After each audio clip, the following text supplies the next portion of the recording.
Hey, everybody. Welcome to the Random Red Shirt Podcast. I am one of the hosts, Zach, and the other host is Chris. And to quote one of the greatest comedians of all time, Pauly Shore, Huh? hey, buddy. Oh, that is wow! You brought back Polly Shore. Heck yeah, Those are yeah. man.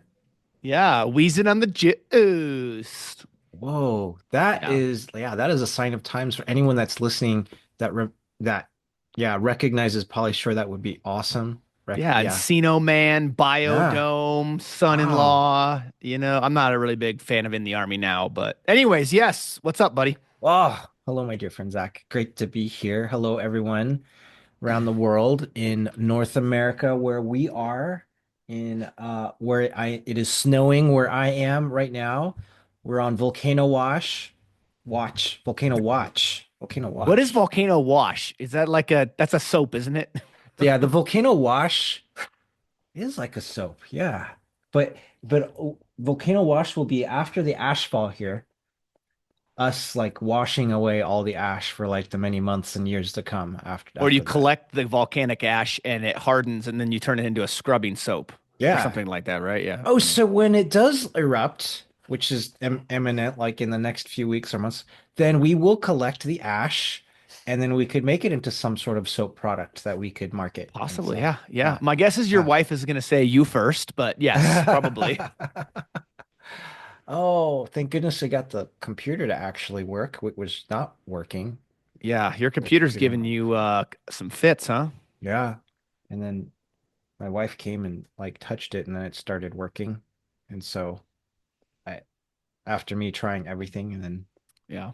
she came over and then now it works. It's It's like I amazing. told you, you just need to get a Mac. Like just you need to get a Mac. Get yourself a MacBook and we'll be all synced up. Yes, then we'll both have Macs. We will. Yeah, I do need You can to. get off Yeah, that terrible Windows garbage and get on the Mac OS. I mean, that's not that Mac's perfect, but hey, I've yeah, had a Mac for a very long time and I like it quite a bit. yeah. So yeah. That's good. Well, anyways, everybody, welcome to the Random Red Shirt Podcast. We appreciate you tuning in to us all over the globe in the interwebs. If this is your first time watching us or listening to us, be sure to hit the like and subscribe or the follow button or whichever your preferred method is, button you're on. You can find us on Facebook, Instagram, YouTube, your favorite podcast platform, Threads, and maybe some other stuff we're not aware of. And Chris, I had to kind of Ah. shed a little bit of a tear before we got on Oh because yes. this is the final episode in our current Mm. Spotlight series of looking at the Star Trek pilots as we are diving back into a show we both have come to love very much. Excuse me, and that is Star Trek Strange New Worlds, season one, episode one, entitled Strange New Worlds. Funny how In, that works. indeed. So appropriate title. I think that was great, and I think a great show for the great title for the show itself. Yeah. Yeah. Well, and it makes sense given some of the lines in the show and the plot of the first episode and everything. It makes total sense in this case. Yeah, I agree. Um, yeah, this is the last pilot show that we're gonna do. Well, unless we need to have an actual ranking of which ones are our favorites, because I think we'll have some differences and it'll be pretty neat to Yeah. explore what the differences in the rankings will be. Yeah. Unless you want to do it ad hoc and just do it at the end of this. Oh, I have to write it down. I haven't written it down yet. All good. So, yeah, this has been such an awesome journey. I've said this before many times as we Yeah. have gone through this current spotlight series talking about the pilots. It's been such a great journey because we've gotten an opportunity to see just in this context the start of every single Star Trek series, how it began. We know other than Discovery and Lower Decks, well, I guess Discovery, Lower Decks, and Prodigy, we know how Mm. they all end, although Strange New Worlds is still going on. In fact, if you think about it, Strange New Worlds is the only Star Trek series that is currently in production. They've finished season three, which we're hoping to get at some point this year. They haven't released it, and they've started production on season four. So the only Star Trek series that's currently being made right now is this show, Strange New Worlds. Ah, indeed. Yeah, that's true. And just thinking about the production and the production quality and the aesthetic of Strange New Worlds again, I mean, all of the Star Trek series have very, very high production quality. Strange New Worlds has beautiful. I mean, it's beautiful. The aesthetic is beautiful. The ship designs, the sets, the bridge, the uniforms, Yeah. all of it looks really, really nice. I agree with you. It really is. It's a testament to the time Yeah. and the technology and the special effect, all these things that wrap into making this series. This show aired on May 5th, 2022, and it's crazy to think, Chris, that it's almost been 3 years. In a couple of months, it'll have been like through a month and a half. It'll have been like 3 years since this show came out. It doesn't seem like that because I Hmm. remember. I mean, so this is, and I'm thinking of the dates. This, I believe, is the first Star Trek series to premiere after we start. No, maybe it wasn't after we started our podcast. There might have been one other, but this series didn't come out till after we started our podcast, right? So about a Yeah. year after we started our podcast and the first episode came out, Yeah. this series premiered. And so it's been really cool. We talked about season one, I believe, as a whole, overall. And then we did an episode by episode review of season two. And I had such a blast doing that. It was so much fun. These episodes really make great deep dive opportunities because they're fun. They have some really great moments. There's sometimes some very in-depth conversations we have. In particular, Hmm. I can think back to season two, the episode we did where they go to that planet and they don't remember, Yeah. and we talked about the implications of that. We had a really, really deep philosophical discussion about that and the idea of Alzheimer's and forgetting and remembering, and it was really good. So this series really lends itself to things like that. Yeah. Yeah, it does. It is really good. Um, I was I was thinking about what happened in this episode, right? And so this one is about it's got um a big first contact theme in it, Yeah. and Lower Decks, the first episode of Lower Decks had a second contact theme Yeah. in it, Yeah. right? So I Yeah. thought that was pretty cool that they both like touched on that. And then also as I was watching the pilot, I remember the conversation that we had on captains and going, I wonder which captain has violated the prime directive like the most times. And so this one made me think about that too. Yeah. That's true. Yeah. That's true. General Order number one comes I into don't order play number in one. this episode, and we'll talk about that. But yeah, so let's dive into this, Chris. We got a lot to talk about. This is a great episode to discuss. Looking forward to this. We didn't when we discussed season one, as I said, we discussed the season as a whole. We didn't talk about each individual episode in a deep dive like this, and because we're doing the pilots, it only makes sense. And it's the current Star Trek series that's being produced. I know they're in the process of making the Starfleet Academy show, which we'll take a look at that when it comes out, and decide if that's something we want to do, episode by episode reviews, or we want to just talk about it as a whole. I don't know, but um, it's awesome to get back into Strange New Worlds. It's been a minute Yeah. since we've talked about this series, so it feels okay. This is going to sound a little cheesy, but you and I have both, as I said before, have really come to enjoy this series a lot. I love this show, no matter what some of the critics have said about, well, there's canon issues and blah blah blah. I don't care. The series is great. The writing's great. It's pinnacle Star Trek in my opinion. And it this sounds really cheesy, but coming back to Strange New Worlds Mm-hmm. kind of feels a little bit like you've come back home after a little while, you know? Yeah. Well, I did feel very it does feel very familiar and much, much more connected to the original series. And Yes. that's very purposeful and Yeah. does feel great. You feel like you feel comfortable. That's how I Yes. felt. I felt Yeah, I think comfortable. I think that's what I'm getting at. Yeah, Yeah. because I would say if there's one series that makes me feel like I've come home every time I watch it, Like, is it DS9? it's the yeah, yeah, it's DS9. It's DS9. I will say that is of all the Star Trek series, Yeah. and TNG is that way, for the most part too. But really, anytime I put DS9 on it, it's like it's a comforting show. It's like I can sit down and I Yeah. just feel this overwhelming sense of comfort, like familiarity. And Yeah. I think you put it better than I did. I think it's the level of familiarity because of the closeness to TOS, and because we dove so I think because we dove so heavily into this show in season 2, that's kind of where that sense of comfort is coming back to it again. Yeah. Yeah. So indeed. I Yeah. like So that. okay, I let's like that. jump into this and let's get going because we got a lot to talk about. So I mean we jump like right into like the home or a home in Montana. We're in Montana. And so we've got Captain Pike, Chris Pike making some breakfast. So which Yeah. is great.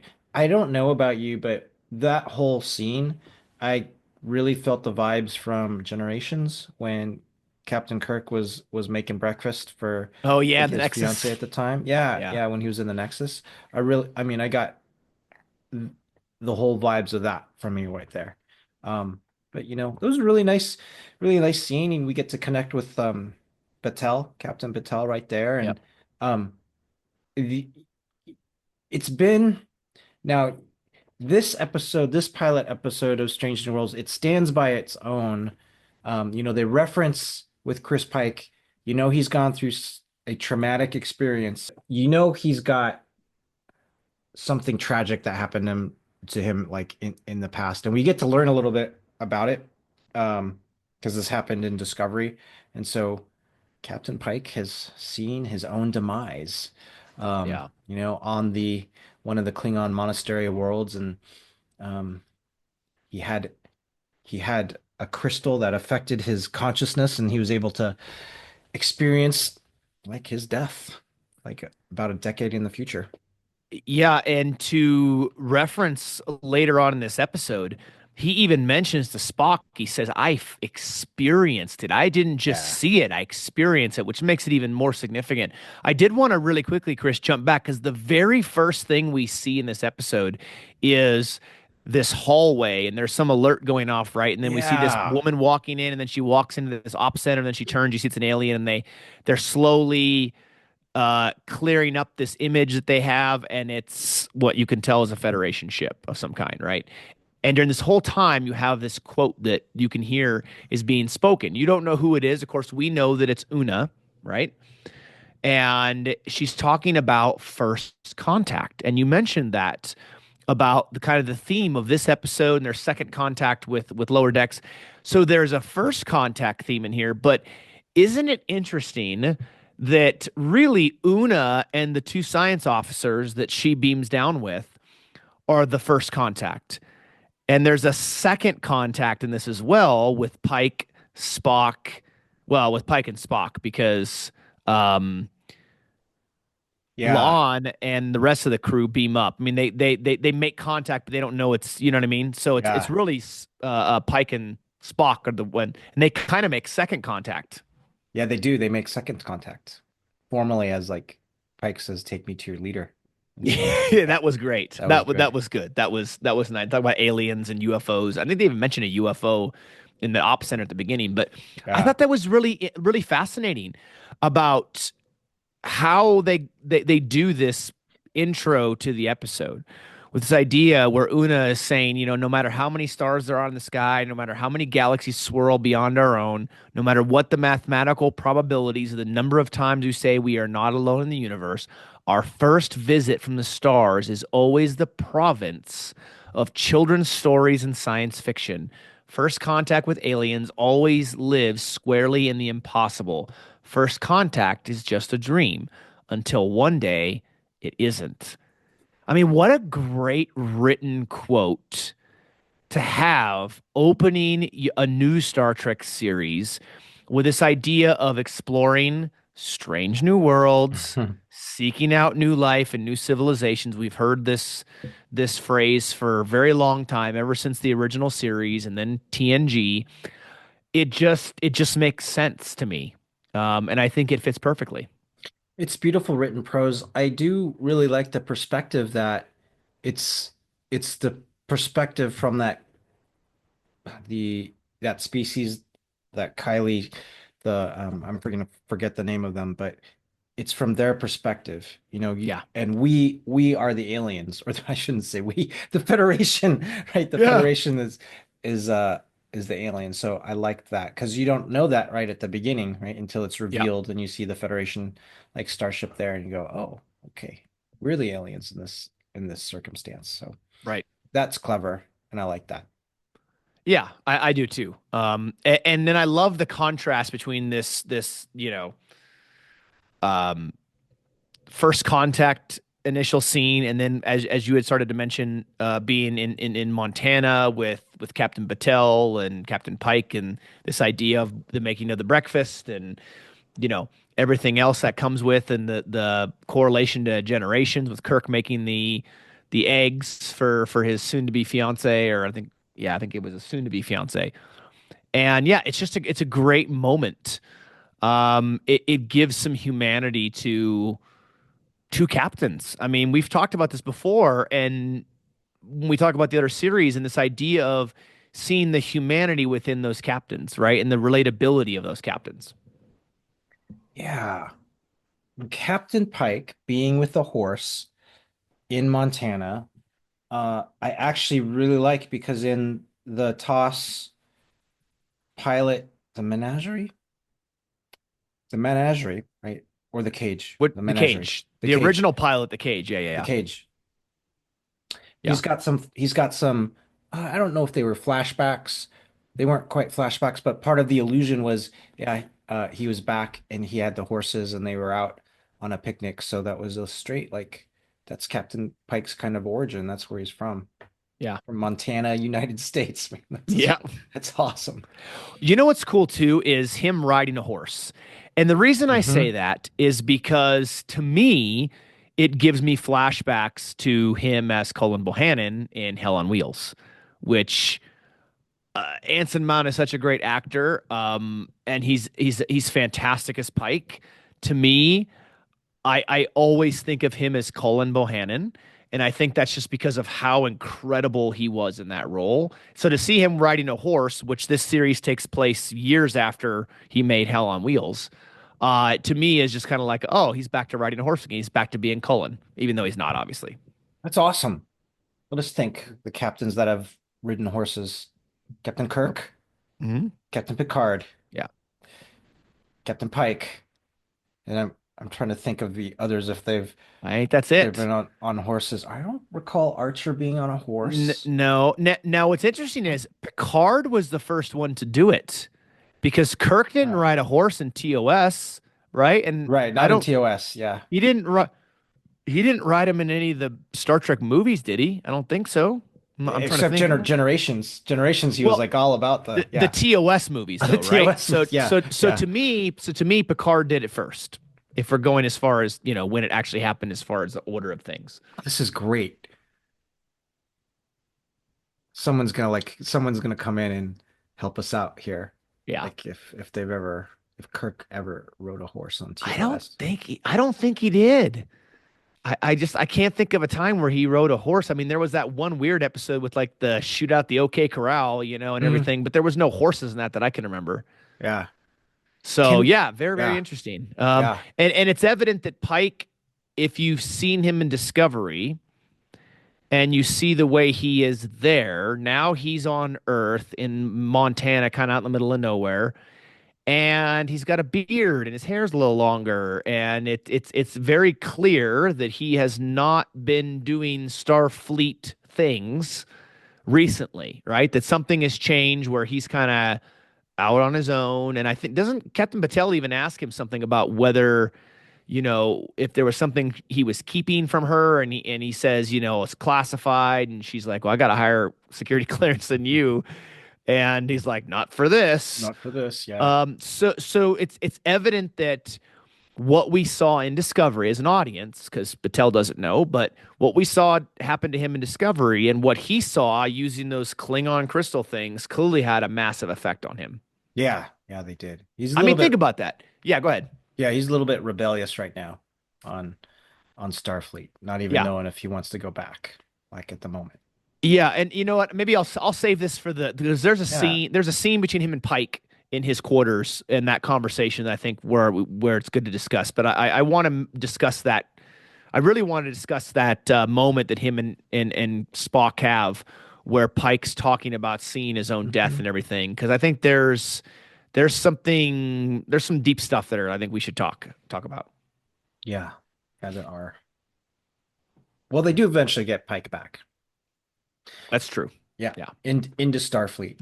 Admiral chases him down on the horse, Yeah. spooks his horse, Yeah. but you get but I thought you had this really beautiful scene with the wind turbines and the snow and the mountains of Montana and the shuttle to get Pike. And Pike's pretty reluctant because he's like, oh, maybe you should like send someone else on this mission until the admiral shows him like, well, hey, it's like you're number one and she's Yeah. missing, and she was trying to do this first contact thing.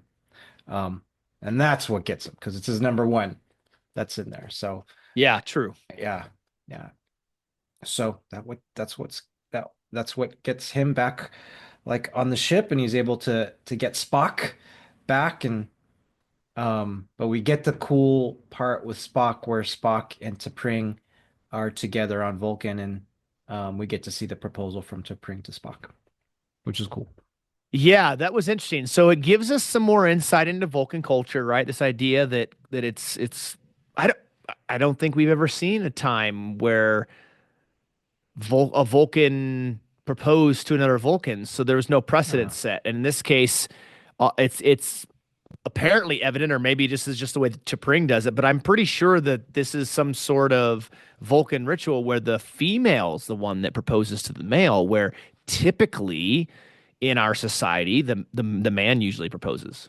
That is what I took away from it as well, because T'Pring brought in, it was a necklace, right? She brought in this cool container that opened up, and she put the Yeah. necklace on Spock. But yeah, that's what I took it from there. Like, oh, the Vulcan females do the proposal in that kind of ritual. Yeah, and she gave him like some sort of necklace of some kind. I don't know if that's Yeah. like some instead of like a like an engagement ring, it's a Hmm. necklace thing. So I found that very fascinating as well. I like when they take cultures and they expand on them and they build that culture out, Yeah. right? I mean, we've seen that across the Star Trek franchise. Um, and I really enjoy that. Different series have built different cultures. And in this case, it's also risky because you're talking about the Vulcan culture, which is very established at the time of this series starting. So to try and add and influence part of that culture can be a little bit risky because if you do something where the fans don't like it, now they're like, oh, this is part of something, and now we have to, deal with it. Hmm. And you probably have to go back through a lot of um maybe Star Trek like lore and Star Trek like media to see, okay, is there any like precedence for this before? What's been done in the past? Yeah, the Right? amount of research you'd have to do would be Yeah. significant for, Vulcan culture. Oh yeah, for sure. For sure.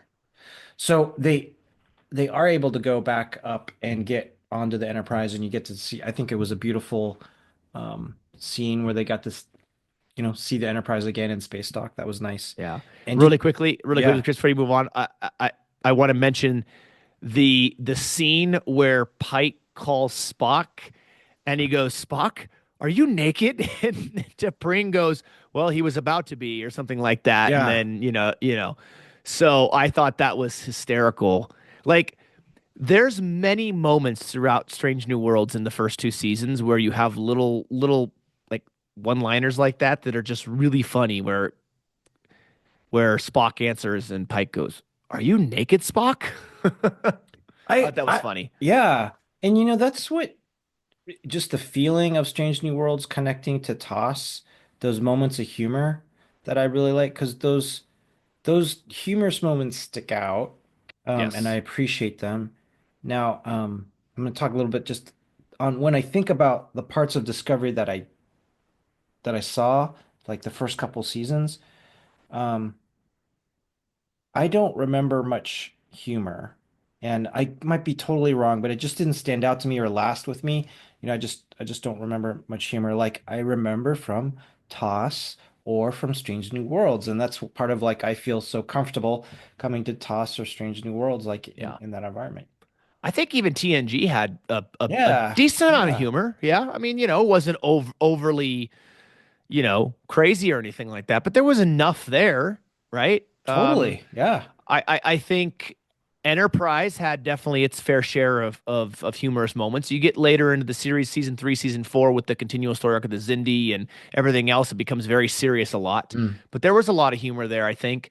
DS9 had some humor. Most of it was usually surrounded around Quark and the Ferengi. Mhm. And Voyager had its moments with Neelix and Tuvok and Harry and Tom and things like that. I felt like there was enough humor, but you're right. I think with Discovery, I don't really remember a significant amount that stands out to me. Yeah. And humor's important I in think that. I so. think so. Yeah, Yeah, totally. I think we've talked about this idea when we've done deep dives, right, Chris? And in Yeah. fact, we've done deep dives and we've talked about this idea that you'll have a series where you'll get a number of heavy episodes, and then there might be a light one in there, and you'd like to think that the showrunners and the producers and creators of the series are doing that intentionally, right? To kind of break it up. Whereas Discovery just kind of felt like it was just one long, continual uh episode that was just nonstop. I'll say heavy's not the right word in this case, but you know what I mean? Like really dramatic and lacking some humor. Yeah. But The human experience is all ranges like of seriousness and humor. So yeah, yeah, but absolutely. I will say, we must thank Discovery for bringing Pike and Number One in, Yeah. because by bringing them into Discovery, that allowed and gave them I don't know, the idea or the desire to give Pike and Number One this series with Yeah. Strange New World. So to me, I'm forever grateful for that because I'm a very big fan of this show. Yeah, me too. That's great. So, to T'Pring had a line with Spock. And I don't know if this pinged something in me, but she said something to Spock, and this was after I think after the call with Pike, and Spock's like, "Yeah, I'll be ready," and he goes, "Oh, T'Pring will understand." Yeah, And she'll understand. It'll all be good. yeah, yeah. But she says something about him gallivanting around the galaxy, Yep. and boy, I can't. I've heard something like that before in specific to Kirk, and it's in the back of my mind. I can't quite remember like where I heard that, what episode or what movie. That might have been a movie too. That might have been something that Bones said to Kirk. Gallivanting around. Yeah, now that you're Yeah, saying that, that's something is I want to say it's in a movie. I think it's in yeah. a movie. For some reason I have Star Trek 2 come into mind because I know Bones. This was after Bones brought him his birthday present, and Kirk was all glum, and Bones was Yeah. like, "You." Might not have been the word gallivanting, but it was something like hopping around the galaxy, star Yeah. hopping. Yeah, it's Yeah. it's ringing a bell, but I can't put my finger on it either. Yeah. Um yeah, I did like so okay, Hmm. when Picard is shuttled and he sees the Enterprise D for the first time, Yeah. this sense of awe, Yeah. right? In Encounter at Farpoint. This incredible sense of awe that here's his command he's been given, the Enterprise. Did you notice? And I really wanted to ask you about this when I saw this scene. So Pike's being taken on this shuttle up to space dock where the Enterprise is. It's been getting, fixed up a little bit and everything and so forth. And I'm curious, did you notice the expression on his face when he saw the Enterprise? Now, granted, it's not the first time he's seen it, so it's a little bit different than Picard. But the expression that I got, or the way I interpreted his facial features in this episode, was that of seeing this ship and the ship bringing back memories, potentially painful memories of kind of some of the stuff he had gone through recently, He's rather still, than yeah. joy and excitement of seeing his ship. Yeah. He's still in his mind, right? And so, I mean, he made the decision to go back and get number one, Una, because that's very important. But, this was, he's still processing everything that happened. And like Yeah. when they're coming out of space dock too, he's just, yeah, he sits in the captain's chair, but he's really distracted and in his own mind and not really engaging like as much as he has in the past with the crew. Um, Yeah, nope. I Yeah, agree. yeah, And yeah, even that scene when they're coming at a space dock, right? And he's sitting yeah, there and they're like, Captain, and because he's seeing his reflection of his disfigured face in Yeah. the little console part on the chair. Yeah. Um, yeah, a couple other thoughts I have about this scene that um the shuttle, there was a shuttle in space dock that was going by, and it's the name of the shuttle was the USS Archer, I think. So that was cool. Oh, I missed that. Yeah. I thought That that was cool. USS Archer's there. yeah, that's a nice little throwback to little homage to Enterprise. Yeah. That's great. I can't believe I missed that. I don't know. Oh, It was can't catch cool. everything, I guess, right? Yeah. And so when Pike is on the captain's chair, this is either before they left space dock or shortly after, but he does the captain's announcement. He goes, "This is Captain," he's going to tell them about what Yeah, they're yeah. going to do. And so in his talk to the crew, I think he's talking a little bit about the first contact, previewing the mission for them. Yep. And he goes off and goes, um, "We're gonna make sure no one dies on this mission." Yeah, this I'm won't be like, anybody's dude, last day. Yeah. yeah, I'm like, Right? whoa, Like I yeah, thought the same thing. I'm like, wait yeah, a second. Uh, If you're the captain and you say that, doesn't that plant a seed of doubt in your crew as you're going out this mission? yeah. Like, oh crap, the captain says we're not going to die, but why would he say that? That's You know? yeah, totally went through my yeah. Why would he say it?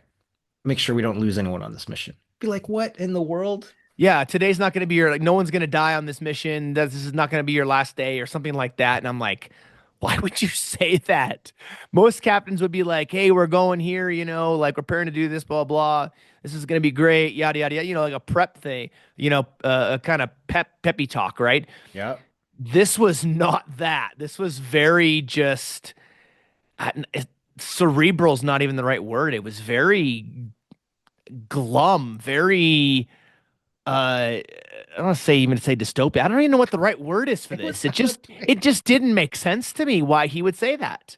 I mean, other than the fact that he is he's still continuing to process everything that's happened to him, people that he's lost, his Hmm. own mortality that he's wrestling with, and knowing the future of and when he's going to die, and all of these things. And I think being back aboard the Enterprise is causing him to fall back into these thoughts, which is one of the reasons probably why he told Admiral April that like I'm not find somebody else.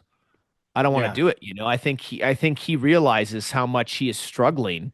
And we can relate this to a term that we know of PTSD, right? I think he has some form of that given what he's seen and what he's experienced here in the not too distant past. yeah. Actually, I agree with that completely. I think you're absolutely right. Like he retreated back to Montana. He just kind of was rebellious with Starfleet and wasn't sure what he wanted to do. Yeah, he's totally going through that. Totally going Well, through that. what I did like, and if you listen to the dialogue between him and April there in the beginning when he lands in Montana and spooks a horse and everything, Hmm. um, he mentions that he's like, I was told I had until the Enterprise is ready to leave dry dock, which tells me that you know Starfleet has given him time to think this over. Starfleet has given the opportunity to think through this. It's been, as Spock said, it's been like 3 months or whatever. He's had time to himself think through it, and he's wrestling with things. What I like is that it shows that okay, Starfleet's allowing one of their captains to decompress, one of their captains to take some personal time while the ship's being, uh, updated and things like that. I liked that. I like that exchange there that Pike mentions. That they had given him until dry dock, until Enterprise was ready to leave at a dry dock. And Admiral April's like, well, things have changed and blah blah. And then when he mentions to him that it's his first officer Una, that obviously changes Pike's mind. If it would just have been somebody else, I don't think he would have changed his mind. But with Una, he knew he had to go rescue her. Hmm. Agree. Like you just saying that made me it reminded me of when Picard went back to the chateau after he had been rescued by the Borg, right? Uh, After he was Locutus, he He I'm went trying to back remember the home name to of that episode. Earth. Yeah, Was that the episode called Family? maybe or a Or was family that the reunion. Yeah. Klingon episode where Kern shows up? I can't remember, but I know Hmm. when you're talking about. He go back to visit his brother and Yeah. his wife and nephew, right? Yeah. Yeah. He's kind of contemplating. Now that you mention that, I feel like Pike had more time than Picard had. It didn't feel like Picard had a lot of time when he No, went back I to the agree. family. Well, he he got rescued by the Borg. They kind of they fixed him up and everything, and boom, he's right back in the chair. He didn't have Yeah. any time, you know. Yeah. So I think you're definitely right on that one for sure. Yeah. Yeah. But so, I mean, after Pike delivers this kind of very somber, foreboding message to the crew, no one's gonna die. But I think that Spock does pick up on that because Spock is worried and he goes to see, Captain Pike in his quarters. And I think where is this is one of the highlights of this episode for me. And I think, Yes, this was my favorite scene in the yeah, episode. The yeah, exchange with him and Spock for sure. yeah, very insightful and kind of contemplated discussion between him and Spock because he explains to Spock, what happened. Um, and I think Spock had some beautiful pieces of guidance for Pike, right there. But yeah, it's one of your favorite pieces. Like, how did you experience it? What did you feel? I felt a lot Yeah, in this scene. Um, Having been quite a while since I've watched this. yeah. I like what Pike says. Pike mentions that with humans, they think that they can cheat death until the very last moment. Hmm. And so, because of that, this idea that death surprises them, right? And that that's mentioned later with Lon, and she Yeah. mentions about the Gorn and about how everybody is surprised by death and this, that, and the other, and it kind of connects the two. And we do learn that Pike says that his death is almost a decade away, so that gives the writers and gives us a timeline of them to have a window in which they can do this series, right? You Hmm. know, they can do any. I don't know how many seasons they're going to do. They're doing at least four, right? We don't know how if they're going to go past that, but and now the only 10 episodes a season, so they're not getting as many episodes so far as you would of Legacy Trek series. But it's very interesting Pike's approach to this, where he says he's worried that the knowledge that he has is what it will do to him. Because he says, by having this knowledge, it can make him start to second guess himself. And Yeah. that's the last thing that a captain could afford. And so, because of that thought, that then takes me back to the beginning when he tells Admiral April, you got to find somebody else or whatever. So obviously his thought is, I can't go back out there right now because the knowledge I have is going to make me second guess myself, and I can't do that as a captain. And this whole scene gets in the idea of fate, to the idea of time, which we've talked about at Hmm. length on our podcast. It gets back to the idea of our own mortality and the fact that we will all face death at some point in our lives. There's one app there's three absolutes in life. There's death, taxes, and the Dallas Cowboys choking in American football. Those are the three those are the three absolutes, Chris. You can't convince me otherwise. But death is one of those, right? It's coming for everybody. There's no such thing as immortality. There's no such thing as a fountain of youth, you live forever. It doesn't exist. Everybody dies. And this idea that Pike is facing his own death. He's seen it. He experienced it. And that's another thing that Pike says in this scene is that he didn't just see his own death. He also experienced he he suffered Hmm. during this. And I'm wondering when they're done making Strange New Worlds and they eventually get Pike to that point where he's disfigured and everything else, and I'm assuming maybe they'll kill him off in this series. I don't know. But that to me is like, how do they tie that in? Does Pike eventually become prepared or ready and not surprised by that. I don't know. What are your thoughts about this scene? I have a lot of thoughts and I'm kind of struggling a little bit to kind of connect them all, but there's a few of those things is what I thought about. This scene, I think it very much connects conceptually with the end of this episode where Pike is talking to the species on the planet, the system Kylie, and the insight that he's learned. And you know, Pike Pike had very, very like valid concerns like, hey, this knowledge of my death a decade away, what's it going to do to me as a captain? Am I going to second guess myself? What kind of decisions I'm gonna get am I going to make? But I love what Spock's kind of advice to him was, um, and it was just very, very simple, but I think so much wisdom in that too. And I love this line that Spock says, because Spock said suffering can be transformed into insight, and then Mm. like as you suffer, right, you as you come away from that suffering, you kind of contemplate what all of that like means. And when in our lives, when we look backwards in our lives, like everything makes sense. Like, oh, here's how everything like connected when you're looking back, and here's what the experience of suffering, here's how it transformed us, whether for good or for bad, whether for good or for bad when we look back at it. And hopefully it transformed us like in a positive way, made us stronger and more insightful as it is doing for Pike. So when Pike kind of he doesn't accept that right away, I think in this scene from Spock, because he's just kind of he's really worried right now. This is all really bothering him. It's really, really heavy on his mind. But I feel that he has taken Spock's advice and then he's used that in his speech um and his kind of imploring to the species to say, hey, I've seen, we've experienced what your future is going to be.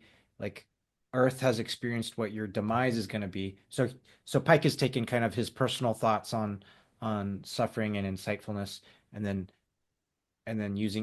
taking that and using Earth's experience in World War III and sharing it with the aliens on Kylie. And I think it's Pike. I think it's Pike. I wrote down this other phrase that says this. I think he says, "Until our last moment, the future is what we make it." I think that's him, and I really Little liked Terminator action there, right? a little Terminator action. Yeah, it Yeah. totally connects to that. So I think that Yeah. was like really beautiful. Um, so a strong, just very, very, very strong scene here, and this really, for some reason, this also connected to me because I mean, this is theme on mortality. Um, this is, theme on, hey, Pike expressing like, hey, we always think we can uh cheat like death and it's not going to get us, and then we're surprised. But this is also like it made me think of Captain Kirk a little bit and Star Trek 2, because at the end of that, Captain Kirk's like, hey, I always thought I could like cheat the Kobayashi Maru scenario, cheat death, like pat myself on the back around it and move away. Yeah. So that was always that's how I connected it. So yeah, really, really good scene, I thought, for me. It was for me too, Yeah. and a very powerful scene, especially for a pilot. Hmm. Um, as I thought through this scene, and I continue to think through this scene, this idea of time again, and this idea of mortality. Um, I I think through this like as human beings, we're not meant to experience the future like Pike did. We're not we're beings that are in time. We are not outside of time.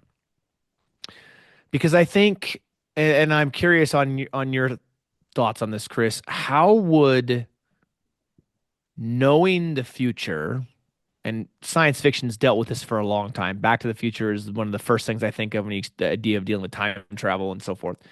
But how do you think experiencing the future would change you, number one?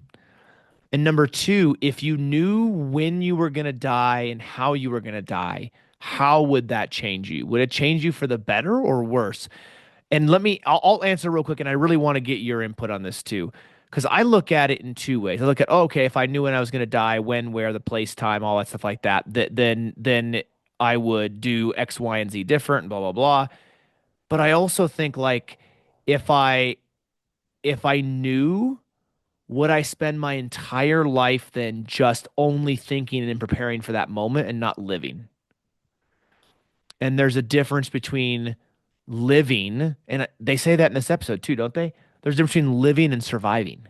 Yeah, yeah, In he fact, he I gives that advice to Leon. Yeah. yeah, that's right. Yeah, at the Mhm. Starbase One towards the at the end of the episode, that there is a difference, and the idea of living versus surviving is very, very different.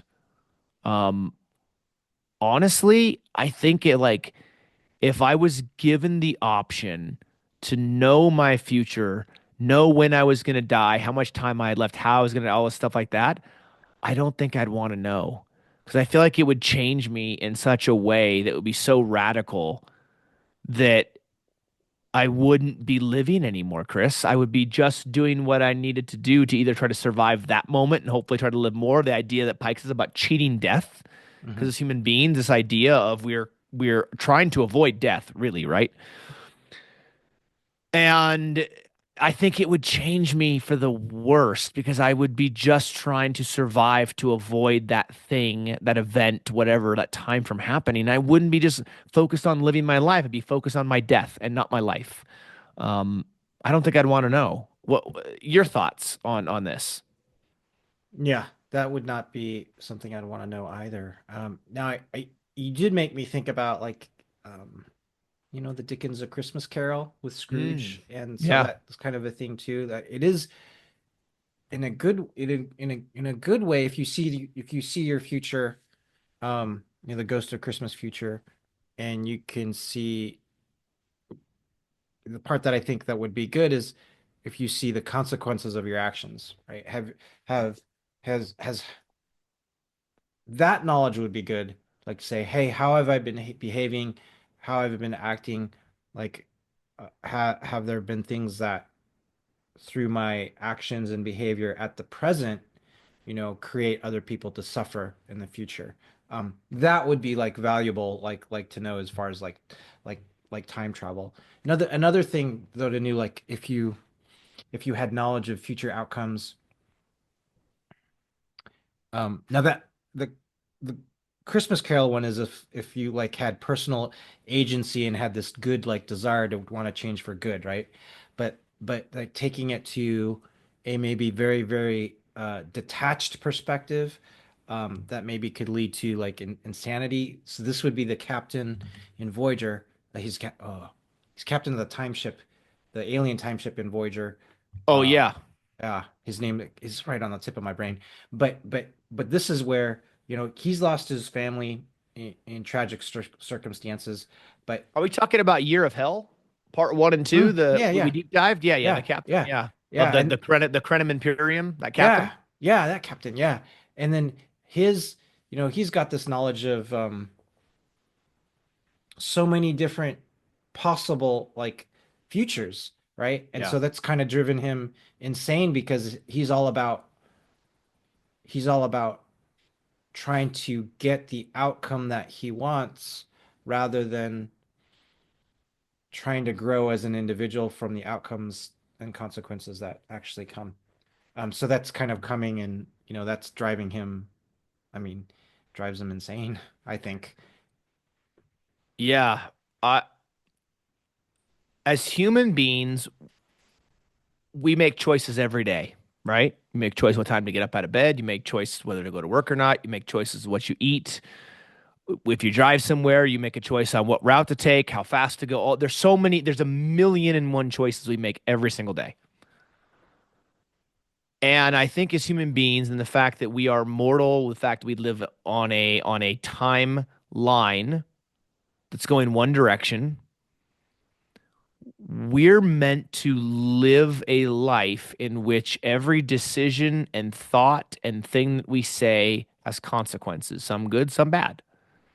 And I don't we're not meant to know what the future holds because that would change so much. It might change things in a good way, but it could also change things in a bad way. Think about like Back to the Future, right? And Biff has the answer, all the answers in the sports almanac, and he changes the whole future of him for him, makes himself all rich and everything's great, but then Hill Valley becomes this dilapidated garbage city other than the big casino he builds. And just because a choice that you would change if you knowledge of the future could be of good or great benefit to you, could have very real and bad effects to others around you. So it's man, there I could we could talk for hours about this Mm. because there really is so much here, and this scene really just brought up so many thoughts and emotions. And really, I think it's one of my favorite scenes in all of season one of Strange New Worlds. And Mm. here it is in the pilot episode, Mm. and we're getting such a well written, wonderful scene between the captain and Spock that really sets the tone for the rest of the season and the series. Mhm. Mm. Yeah, it is. I do like it very, very much. By the way, the Yeah. ship you mentioned an Archer, right? The U.S. Archer. Yeah. The ship that Una and the science officers were on is called the Archer. That's probably what you're thinking about then, right? Is it? Is it really called the It is. Archer? Yeah. Yeah, the ship that they see in orbit of Okay. Kylie 279, the one that they lost all signals and everything from is indeed the Archer. See, that's right. That is an awesome homage to It's Enterprise. fantastic. And it would Yeah, make sense to have that as a ship that is all about exploration. totally. You know, they referenced the eugenics wars as well when he's talking Yes. about like their World War III. I was like, yeah, Mm-hmm. that's cool. Yep. Good. And of course we know from season two, uh, and during season one that Lon is related to descendant of Khan Noonien Singh. Oh, that's right. Yeah. So, and there's even an episode, remember in season two we talked about where she meets a young Khan Yeah. as a child. Yeah, She that's has right. the option. She has the option, Chris. This is that episode tomorrow and tomorrow and tomorrow, where her and Kirk go back in time and they kind of have these feelings and so forth, right? But Yeah. in tomorrow and tomorrow and tomorrow, she meets a young Khan and she has the option of killing him and preventing the genocide and everything else, and chooses not to because why? She's a descendant of Khan. Mm-hmm. So that goes into this idea of this knowledge of the future can greatly affect the decisions in which you make. And we see that so many times in Star Trek. But yes, the Enterprise, this Me whole too. scene we've been talking about in the captain's quarters, which is very Yeah. interesting that he has a fire going in his quarters in a sealed starship. I don't think I've ever seen that happen before, other than on a holodeck. This version of the Enterprise looks like a cruise ship, my friend. It is like this beautiful, like it is this beautiful looking cruise ship. I mean, Very glossy floors, oh Chris. my, Very there's glossy floors. gloss everywhere. A I'll lot of be gloss. like, But yeah, but did you feel like the gloss in this Enterprise is a little bit more tasteful than the gloss on some of the other new Trek stuff we've seen? I think it's a better use of gloss. I think so too. But yeah, there's no carpet. There's no carpet. It's a better use of gloss. I like this. Yeah. I like this gloss better. It's more Yeah, no distinct. carpet though, but Yeah. yes, I agree. I would be, they must have like a dedicated yeoman or crew member to wipe all of the thumbprints, fingerprints off all of the glossy panels. Everything's touchscreen now, right? So, It's all the ensigns in the lower decks, Chris, yeah, to do all the yeah, cleaning. they could have, yeah. But think about it though. Would you rather do a fingerprints? I mean, okay, so the Enterprise D, right, has all those carpets. Yeah. imagine how dirty that carpet would be with all the foot traffic and everything and all the stains and stuff. And wouldn't it get disgusting? I mean, This is a very good point on the like carpet. Yeah. you come back from an away mission, step off the transporter, walk out into one of the corridors, and you've got mud and dirt and whatever else is on your feet. It's not like, Yeah. they're not transporting that stuff out. I mean, you get crap everywhere. Yeah. I mean, they had a lot of fights on that bridge. People were punching each other, right? So there might be Yeah. like bodily fluids or blood like in the carpet. Yeah. Yeah, that's a Yeah. good I point. mean, it kind of makes sense not to have the carpet. The carpet's nice, but it makes sense not to have the carpet. Yeah, but from an ensign and like crew maintenance point of view, I could see they need like a hard, solid kind of surface so that they can just so they They can can mop the disinfect blood it. up. Yeah. Yeah. Yeah, they get some Starfleet issue bleach and disinfect it and wipe it and clean it up. And much easier to clean than the carpet, Chris, especially Hmm. getting the blood stains and stuff out. So, Yeah, yeah. absolutely. Yeah. Absolutely. I mean, remember that episode in, I think it was season 7 of TNG where all the crew's de-evolving and Data and Picard show back up. In fact, I think Oh yeah. that was one of our recommendations for Halloween episodes to watch, right? Yeah. And all that crap that happens and the carpet is spot free after, like, come on, Yeah. spot free. So, That's right. anyways, all right, I digress. But yes, so they do arrive at Kylie 279 and they try to hail Una's ship and there's no answer. In fact, they're very specific when they say it's dead quiet on all the channels. And that is the first indicator that La'an gets that something isn't right here. That's right. And she pretty much like does a terrific job saving the ship from damage right there. And she goes, "Hey, I think we should raise the shields." And, I think Spock and everyone like, "No, we don't need to raise the shields. It's okay. We don't need to raise the shields." But good for Pike, right? Because Yeah. Pike goes, "Raise the shields." And a little bit earlier in the episode, we see Pike reading on his data pad. I think he was reading her records, her her Starfleet records, kind of learning like where she came from. And on that data pad, I think I saw the word Gorn on it, Yes, you right? are So absolutely right on that. yeah. Yes, correct. Yep. That's the reason why Lon's the best. I mean, she saves the ship in the first freaking episode, and she's this new crew member on board the Enterprise, right? She's been noted as security officer. She's the acting first officer, which I find interesting that they make her the acting first officer and not Spock. Yeah. I mean, I know Spock is, he's not in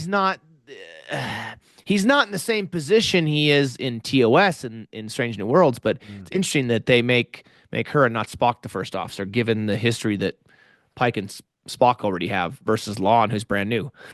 But we learned a lot very Yeah. quickly about Lon in this episode, Yeah, we um, do. about We some of her past and like her connection to Una and everything else. And yeah, she's such a great character, and Christina Chong is so fantastic. yeah. Oh, you got her autograph at the last start. Was it last year or 2 years ago? A Yeah. couple years ago, I didn't Yeah. go last year. A couple years ago, I did, and then I got a picture with her, and yeah, it was Outstanding. quite wonderful. Yeah, it's good. Quite wonderful. You got an autograph I of got a autographed certain character too. in Strange New Worlds you like That- too, isn't it? Yes, absolutely. Yeah, Yeah. The conversation that Leon and Pike have at the end of the episode when they're on the starbase, I really like. Um, because she's Leon's saying, "Yeah, I'm sorry, I should have totally told you about like Una and how she helped me, but I just didn't want to tell you. I wanted you to trust, or I didn't think you'd trust me, something like that, right?" yeah, This goes to Pike, I like as a human being that I really like. He goes, I read your record, like your record is spotless, like you're yeah, really, really good. He goes, but he goes, it's not just about individual excellence. It's about how we all work together as a team. And this is just, I really like that. It's very simple, but there's a lot behind it. But Pike is very much all about getting his crew to work together as a team, I think. So I think yeah. that's a good kind of insight into who he is as a person. I like that. There was a great scene on the bridge where um, the surface indicates that it's actually a pre-warp civilization, and that they had clearly things have been misread about where the Mm. technology level was for the civilization, right? And Spock replies that the Vulcans were the ones that first invented first contact. And Pike goes, as they never fail to remind us. Yeah. Like it's just there's just some really good, well-timed, well-placed, witty lines throughout this series that aren't like super cheesy or like, oh, this is hokey and campy. They're just really well written, you know? And I think that's definitely one of them. But then they go into this kind of debate and discussion about General Order One and how it doesn't apply because we've already, they've already had some level of contamination. And so it's very interesting. It was. And then they go back and forth and like, oh, okay, then it does apply. Journal Order 1 applies. No, it doesn't apply. Oh, it applies. And so Yeah. that's what once they kind of conclude that it applies, that's when they decide, oh, okay, well they got to get disguised as Yeah. that certain species and go down. They do. And when they decide that, we get to meet another TOS character, Dr. Joseph Mbenga, Hmm. which is awesome. I like his character quite a bit. And we also meet a one nurse, Christine We Chapel, do. who's We do meet Nurse who's doing Chapel. an exchange program from the Hmm. Stanford Morehouse Epigenic Project. And she's the one that's been doing genetic type of work, and she is the one that comes up with some type of thing that she shoots into their neck that allows them to physically morph temporarily. Yeah. Man, so if you're a I mean, look at this. As a Starfleet officer, they're gonna they're gonna mess with our genome. They're Yeah. gonna transport us. It's a lot of stuff, man. I'm not gonna sign for that. That's a lot of stuff. That's a lot of Yeah. stuff. But if you and I beamed up to the Enterprise, Chris, I know exactly where you'd be going, straight to sick bay. You're like, Mm. I have a cough. Just to make sure that, yeah, that I introduce myself to Nurse Chapel. Yeah, Um, I would be headed to the bridge to see if I can help in any way with security. yeah. Yeah. Yeah. Yeah. So they transform themselves, their genomes to looking like the aliens and beam down so that they can rescue like Una and the other two science officers there. I think they're science officers. Yeah. That's right. Yes, but Yeah. they Nurse Chapel quickly discovers there's an issue with the serum or whatever that she uses in Spock or yeah, Spock because they go to do the little eye scanner thing or get ready to, and she's like, "We got to do something because it's not enough to make his eyes read," and he keeps reading red, and then they make Chief Kyle do some like voodoo magic like transporter act to get this thing to beam right in front of right in front of the eye reader, which is Yeah. really funny. Yeah, it was. Yeah. A quick, okay. This came to my mind about Chief Kyle. Okay, it's Who's kind of, also another TOS character. yeah, it's kind of Yeah. corny, but like as every time there was a scene with Chief Kyle, which was, not that many, right? Yeah, just a couple. He just looked like, he's a young officer, but he just looks so thrilled to be serving on the Enterprise. He's like like jubilant, restraining his jubilant Yeah. like nature to he's like, "Oh my gosh, I'm serving on this ship." But Chris, if you and I were serving on the Enterprise, wouldn't Mhm. we also be the same way? Be like giddy little schoolboys. Like, we're on the Enterprise, and then we'd be walking around, and Chris would be like, this is so much gloss. What am I gonna do? There's fingerprints all over the side of this. See, I told you we got to get rid of the gloss. It would Yeah, be so I'd have to have a cleaning cloth with me like everywhere I went to wipe some off the bleach gloss. wipes and some, Yeah. yeah, We yeah. need more toggle buttons so that we can operate that. I mean, what if you were visually impaired?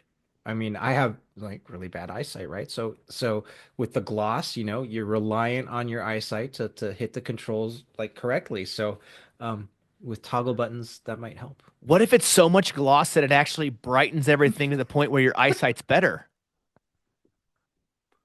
Although in the future, if we're in the future, Chris, there would have been surgery to correct your eyesight to perfection because we already have certain eyesight correctiveness now. So I would imagine future medical stuff, you wouldn't have to worry about something like that. That's true. They couldn't I mean, fix Jordy's eyes. Yeah, but Yeah. Jordy's different. Jordy's eyes are like he was born that way, you know? So Mm, even though you keep telling us we're getting it's younger, true. I still haven't seen the Yeah, signs and the effects of that. we are getting younger. I'm starting to believe this is all some kind of ruse to make me feel better. But anyways, so yeah, they're in their their clothes, they're blending in. They've gotten through the checkpoint, and now they've gone into this building where they're getting these scans that they are finding, Yeah. where the technology would be, and potentially where they have to go to find their lost crewmates. Yeah, totally. And everything does not go perfect. I mean, they have No. even before they got in the building, they ended up doing the nerve pinch. Leon like does this ruse and they nerve pinch like two of the scientists there and they end up having to beam them up onto Yeah. the ship and do that. Um and then they get into a fight on down Yeah. after they find like Una. They get into a fight and kind of have to take out some of the scientists down there. So, I mean, it wouldn't be a TOS style episode without some type of fight, right? I would hmm love to have seen Pike do the Kirk chop, though. That would have been epic. I mean, I know it wouldn't, it's not Kirk doing it, so it wouldn't be the Kirk chop, but yeah, something kind of like that, like a whack right there on the side of the neck or something would have been hilarious. But I yeah, do find it funny that Lon gives Spock a bunch of crap because she's like, "Yeah, you finally figured it out." When I'm like, "Neck, neck," and then he's, "Oh neck, yeah," neck, he yeah, pinches their necks. Like Spock's a little slow on the uptick here, trying to figure this out. As I think Spock is very much confused and out of his elements because he's looking like an alien. He's trying to act like he's trying to blend in, and he doesn't do a very good job of that as this logical Vulcan. And so it's very funny to watch Spock be out of his elements and trying to, for a lack of better terms, keep up with everybody and not act like a complete weirdo yeah, in this given situation. yeah, it is. Um, and then to the away team itself, it's good that so it's Pike, so the captain. Captain's like in the center of the action. He goes to the away team, similar to toss, right? So it's always it in or I'm sorry, yeah, it toss. Yeah, Yeah, it's yeah, toss. yeah, It's yeah. always the Because in captain TNG, who's going. Picard rarely beams Yeah, down. I mean, yeah, not as often, not nearly as often as Kirk did. yeah. Kirk So had, like you mentioned, the idea that Kirk had to be there and be a part of it. he had to be, yep, yep. So it's got captain is in the action. So which makes sense for Pike. He's got Yeah, to do that. agreed. Yeah, Yeah. I did find it funny though. So they beam up a couple of the members of the planet, the Kylie, and they're trying to keep them sedated, and they both wake up, and then one bolts out the doors, and Doctor Yeah. Mbenga, is basically like, yeah, go get him, and Chapel gets to chase after him, and it's very funny. Like the whole scene, it's there's enough humor to balance the seriousness of the situation, especially because as they go through, they get their crew members back, and then Pike has a moment in the elevator where he sees himself again, his reflection in the glass of Yeah. of his disfigured face, and he decides, hey, you guys beam up. Spock and I are gonna handle this, right? And then they take the elevator up, and then there's guys and guards there with guns, right? And he looks at him, he goes, "Take me to your leader." Yeah. Like, Yeah. and so they take him to the leader, and then he kind of starts giving this whole speech, and he tells the Enterprise to come down into the clouds, and then he shows them, I guess they get back into the historical records, and they show videos of all the way to current time, our current time, at the time of Yeah. the series was shot, with rioting and upheaval, and then they talk about the eugenics wars and World War Yeah. III, and really paint a good picture for the leadership of this government to say, hey, look, if you guys don't change things, you're going to end up like how we did at one point. Yeah.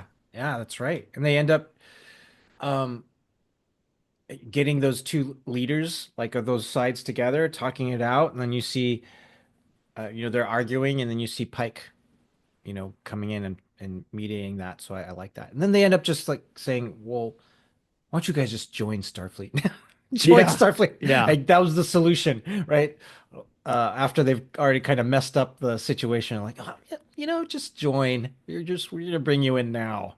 Yeah, So, exactly, right? And then they start having discussions. They have like a, I guess, video feed into them, hmm and both sides of these warring governments and factions or whatever, are really having it out. And then Pike says, open a channel, and he doesn't beam down. He or no, he does. Does he beam down? Yeah, Yeah, he beams yeah, down. beams down. He beams down and kind of gives this very inspirational speech. Uh, Before he beams down, though, Una's like, remember General Order number one? He goes, screw General Order one. Like this idea, because he does make a good point here. He makes a point that because of what they did with the whole wormhole and the ships and everything else, the fact that they then pretty much like somehow reverse engineer the technology they see through their telescopes, which I think that'd be kind of ridiculous. It's maybe the one ridiculous thing in this episode Hmm. is the fact that they just see this stuff in the telescope and then they start figuring the technology out. Is that he believes now that they're responsible and that moving forward, all the deaths are going to be their responsibility, right? From this weapon that they've taken a warp engine and turned into a bomb, basically. And so I think it's sound, right? I think it's a sound, way to think. So he says, screw General Order number one. This is our fault. We got to clean it up. And that's when, they go down and he says, "Hey, you gotta you gotta overcome that. You gotta communicate and so forth." And I think it's the female leader of the people Yeah, says, uh, just like you said, whoever has the biggest stick wins.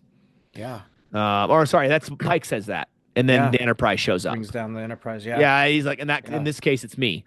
And so it changes everything, and they pretty much, if they had just literally been by the book and followed General Order number one, those people would have killed themselves. All the bomb and there been so many deaths. And Hmm. so by Pike basically saying, you know what? I understand the intent and the purpose behind General Order number one.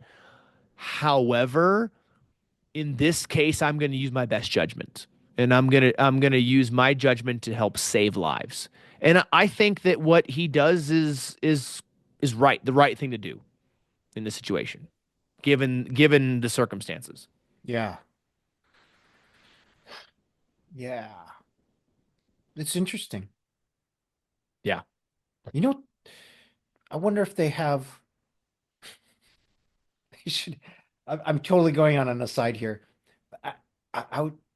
I mean, it's General Order number one, and it seems like at Starfleet headquarters they should have a picture of all the captains, and below is like, or this wall of captains that have violated General Order number one.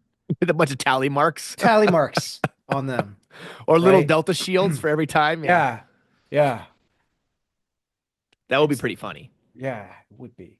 Yeah, that It would be seems funny. like they've got to make like every time General Order number one has been violated, it's got to come into like some sort of textbook for study by the cadets. Yeah. But you have to preface it too, because there are a number of times where the prime directive is violated, but it ends up being for a really good reason, not just because, right? And I think that's important to I think that's important to note. Yeah. Uh, I do like at the end of the episode we get back to Starbase One, which is absolutely Hmm. gorgeous. I mean, by the way, it's orbiting Jupiter. We see Jupiter in the Oh, background. okay. We know in the future, orbiting Jupiter, we get Jupiter Station. That becomes a thing in the future. Whether it's renamed from Starbase One to Jupiter Station or not, but we know that's a thing in the future. And Admiral April talks about how, he has to pull a whole bunch of strings to convince the Federation High Court to not throw them all in jail Hmm. and everything. And it's like, yeah, well, there's lots of captains in the future who are going to do the exact same thing, which is violating General Order One, the non-interference. Uh, and he finds this loophole and so forth. And I like this meeting because what it does is it shows, hey, he pulled all these strings and found this loophole because he knows that what Pike did was the right thing. Hmm. And Yeah. I think that's important. Yeah. Um, and it's it's it's a great episode. I do there's a captain's log here towards the end where Pike says, Earth, the dust in the sky, is my hearth, but Enterprise is my home. We can forward together, knowing that whatever shadows we bring with us, they make the light all the brighter. I am a lucky man. Hmm. It's a great, great piece. And this idea that he knows he's lucky, he's captain of the Enterprise, he knows he's got a death date, but it's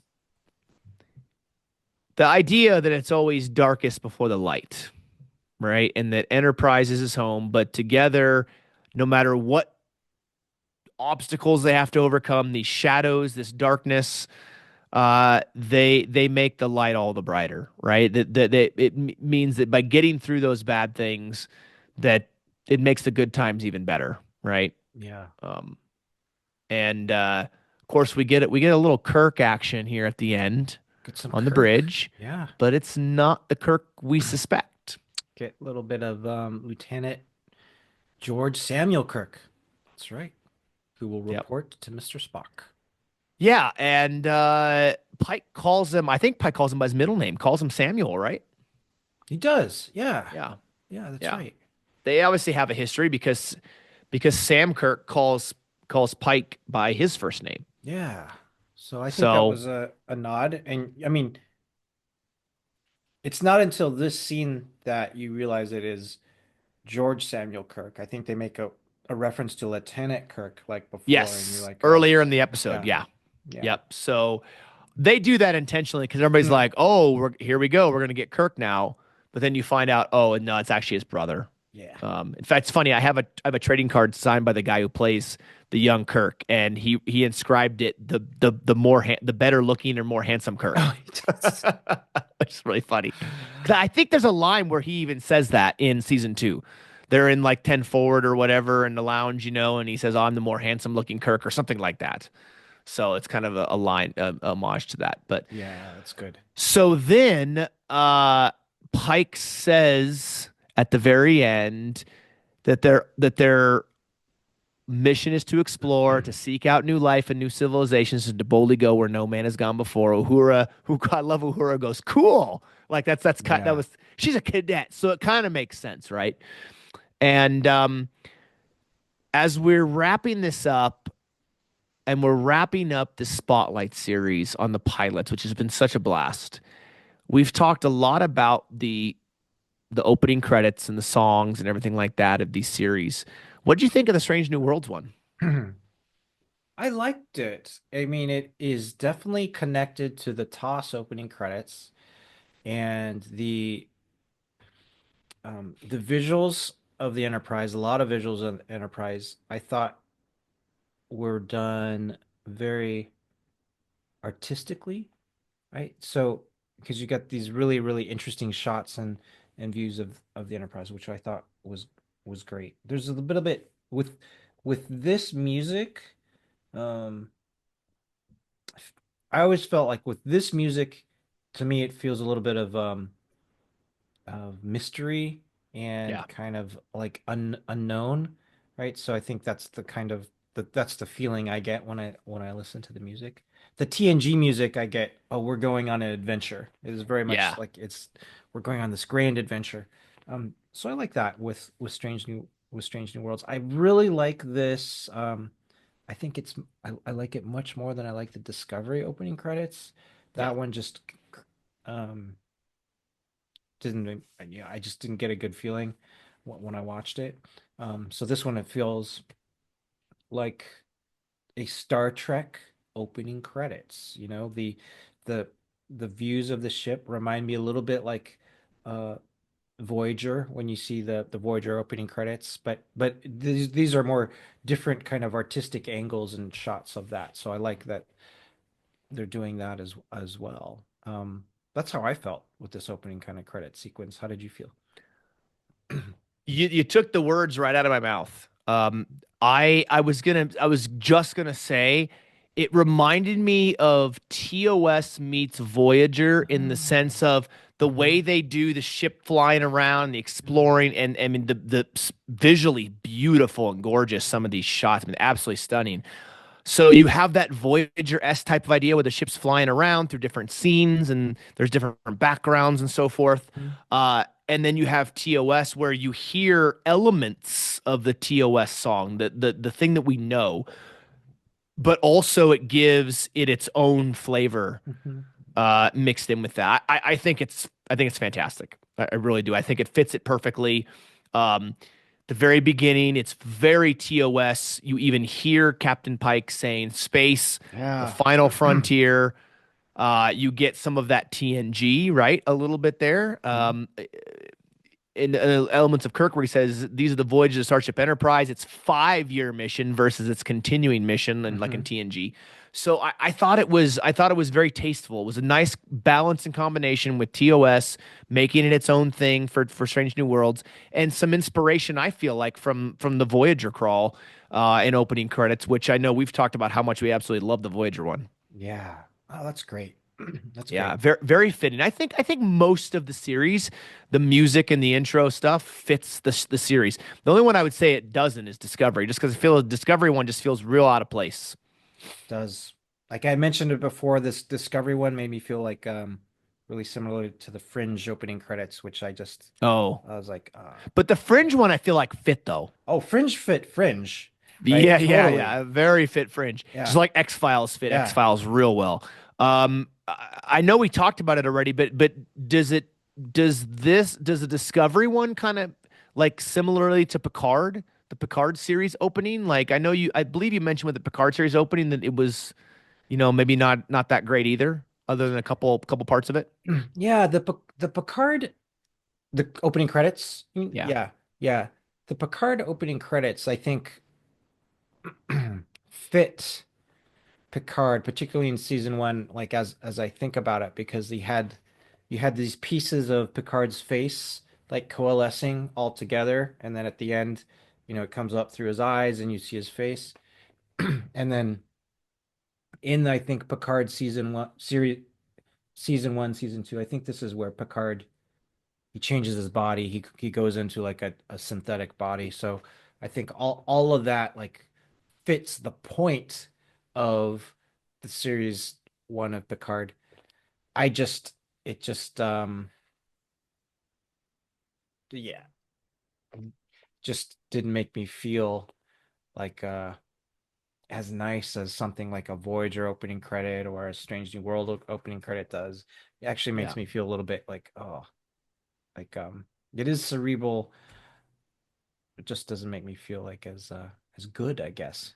I want to use a yeah. better word than good, but Yeah, and for me, TOS and TNG's opening, the music and credits and everything, those are the two most iconic, I think, hmm right? I mean, yeah. T, now the music for the TNG credits at the beginning, they take that from the TOS movies. That same exact Yeah, music.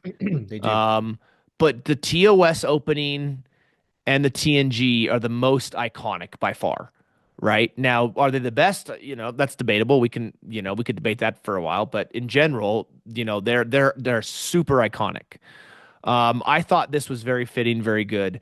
Um, and it like many of the other Star Trek series, this fit very well with the show. Yeah, yeah, So, it okay, does. Chris. Well, we have just gone through what, like 9 or 10 different pilot episodes Yeah. across this Spotlight series we've been Ooh, doing. amazing. Um, Give me some final thoughts. Just we're not talking about ranking anything, but just give me some final thoughts as a whole about this Spotlight series and all these pilots that we talked about and looked at and contrasted and compared to. Yeah, some final thoughts I have is as we look through these, you can for me, you could really get the sense of which pilots were more developed, I think, uh, and had introduced the characters into a better spot than others, right? I think very, very well. When I think about the toss ones, the cage and where no man has gone before, I have a tremendous amount like of respect for those pilots because Yeah. I think there was plenty of science fiction in there, but those pilots paved the way, and I think they stand alone as just an episode by themselves, like as the pilot should, right? They stand alone right there. They wrap up the episode and that story. Um, I think in a great way. I think the cage introducing like number one as a female number one right there was like amazing that they did that. And so the toss those toss pilots like really stand out to me. I think amongst them we've got like some weaker, some much like weaker pilots in there. Um that come to my mind. Just for me, Discovery was one of the the weaker pilots in the bunch, but some real strong ones in there like Enterprise and DS9 that build off of what was there before and tell like a really compelling story that can be just by itself. Yeah, You know, there's some overall thoughts of me. Like even P Picard, um, I liked as an episode a lot, right? But you don't get the entirety of the story there. You right. just watch episode one and you're like, okay, well, you're not connected. You have to watch the entirety of the season, Yeah, which is fine. It's a sign of its times, for but I sure. but I feel like there's a lot of strength, and you have to really respect those pilots that are able to tell a self-contained story, and yet introduce like strong characters in that same episode, in that same self-contained story, like in a meaningful way. Yeah, Yeah. Yeah. So I'm gonna reflect on the ranking. I got to reflect on the ranking like a little bit here, but I'm looking forward to that and thinking through like my ranking and your ranking and what we like. for sure. Yeah. Yeah, for me, I think the thing I learned maybe the most from this Spotlight series is what I value and what's important to me in a good pilot Hmm. episode. This idea that having a self-contained story, like you just mentioned, it doesn't necessarily mean you have to wrap the bow on it, but that you can tell a story that's good. Hmm. You can wrap it up to a certain extent. But on top of that, I think it has to help set the table for the series moving forward, right? Just because the episode continues on, right, into the next parts and the continual, every episode builds off of it, like the newer Trek series have for the most part. Hmm. Um, that doesn't mean it's going to be great. And I think also for a pilot, if you have a story to tell, and you have enough in there where it's longer than a single episode, then do what TNG, DS9, Voyager, and Enterprise did. Hmm. Give it an hour and a half. Give it an hour and 20 minutes. Like make it a longer episode, right? Don't try to tell it and then leave us hanging for the next episode. To me, that's not a pilot then. You're just throwing us into something and then we're trying to figure things out. And as soon as we start to learn, okay, that person's that, oh, she's that, he's that, this is that, Hmm. whatever. And then boom, the episode's over. And you're like, well, wait a second. I was just getting, you know what I mean? Like, so there's certain elements I feel like I have really honed in on into what to me makes a good pilot. And we'll explore that a little bit more and reveal that more when we do our rankings of the overall all the pilots and we think was the best and the worst and so forth. Yeah. But I learned a lot about what I look for and what I like most in the pilots, and that has affected the way and the order in which I think these things are. Yeah. Um, Nice. Very nice. that being said, the order I think right now in my mind that I'd put them, I Hmm. don't think is too far off from what it would have been before we did the Spotlight series. But I think the Spotlight series has affected a couple things. Hmm. Hmm. And I just love the fact that even though, we haven't finished Lower Decks or Discovery or Prodigy, everything else we have up, is for what's out. Um, I like being able to see where each of the series starts, knowing how they're going to end, or knowing how they've Yeah. where they've gotten to thus far, right? It gives Yeah. you an opportunity to look back and see, okay, what was portrayed in the pilot? How are the characters like in the pilot? And then what do we know they develop into? This seeing that kind of whole picture to me is really, really fun and fascinating. Yeah. Yeah, I agree. I Yeah. agree. Yeah. So all right. Well, spotlight series of the Star Trek pilots, other than our rankings, is over.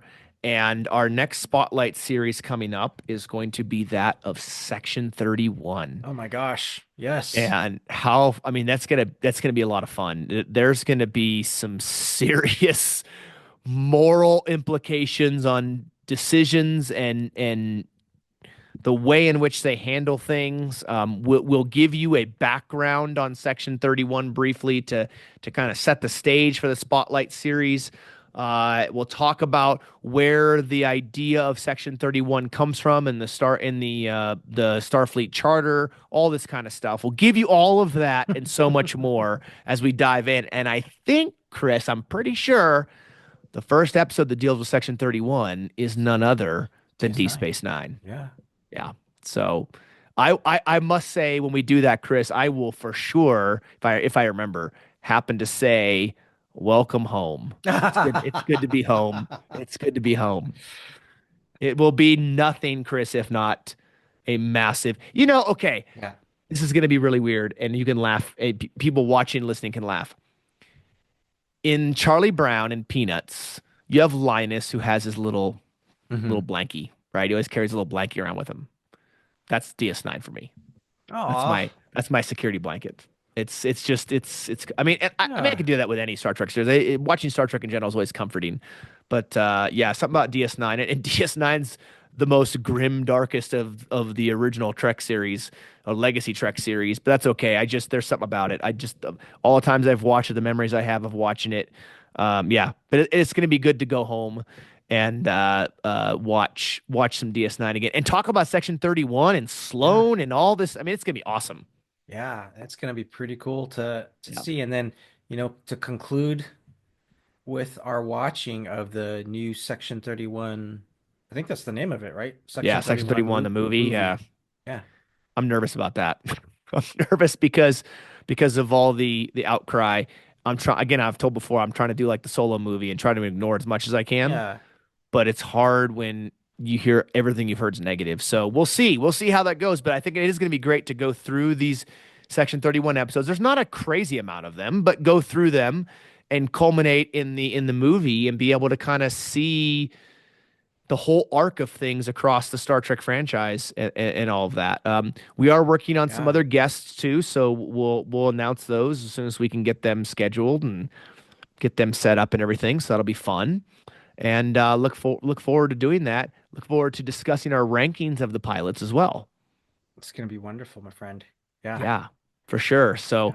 anyways, again, thank you always so much for every single one of you who are watching and listening to us all over. Maybe in Antarctica, we I don't hope know. so. But Yeah. if you are in Antarctica, please send us a photo. And hey, if you're in Antarctica, I don't know how this would work, but if you're in Antarctica and you're listening to us, if you have a mailing address, we'll ship you a T-shirt. I mean, goodness gracious. So, yeah. So Be it's been amazing. great. Yeah. Go ahead, Chris. Yeah, no, it would be amazing. Yeah, to Yeah. see a photo. That'd be Wouldn't so it be cool. cool to see like our podcast logo or T-shirt like in a picture on Antarctica? Wouldn't that be like a achievement, wouldn't it? That would indeed It'd be a be bigger achievement. achievement if they got the T-shirt on a penguin. Now that would be Oh, epic. That would be epic. wonder if there's laws.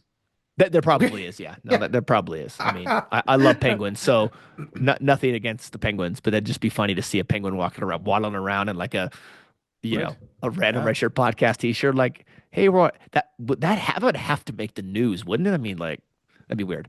Anyway, so thank you again, everybody, so much as always for watching and listening to us and all of our passions and interests. We hope you've enjoyed it as always. Again, be sure to go on Facebook and Instagram and Threads YouTube if you're listening to us on the audio side, and if you're on YouTube, there's all the episodes on the podcast platforms. We hope you enjoy them as much as we enjoy talking about this content that we're bringing to you, and we look forward to chatting with you again soon. So take care, and we'll catch you next time right here on the Random Redshirt Podcast.